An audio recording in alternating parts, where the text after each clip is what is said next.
আয়না কি শুধু আমাদের প্রতিচ্ছবি দেখায়, নাকি তার ভিতরে লুকিয়ে থাকে আরেকটা জগৎ, আরেকটা আমি?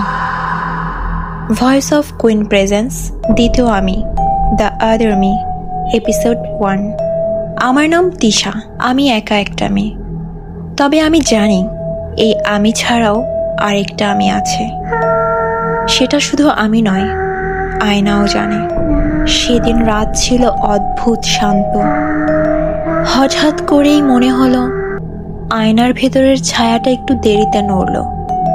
আমি থেমে গেলাম, তাকিয়ে রইলাম এক দৃষ্টিতে আয়নার দিকে। আয়নার আমি আমার দিকে তাকিয়ে রইল, কিন্তু সে হেসে উঠল। আমি তো হেসে উঠিনি, তবে আয়নার আমি হেসেছে। কিন্তু কিভাবে? আমার পুরো গায়ে কাটা দিয়ে উঠল, পা চলছিল না। আর ঠিক তখনই আয়নার আমি বলে উঠল, তুমি এখন আয়নার বাইরে, তবে আমি তো এখনো ভেতরে আছি। আমার পালা কবে আসবে তিশা? আমি কবে আয়নার ভেতর থেকে বাইরে আসব?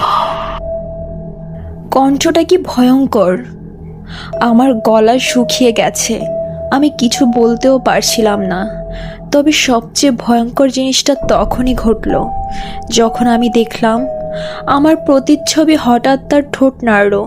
তবে আমি এখনো কিছু বলিনি, কিন্তু আয়নার ভেতর থেকে সে বলল, তুমি তো এখানে দাঁড়িয়ে আছো, তাহলে আয়নায় কে?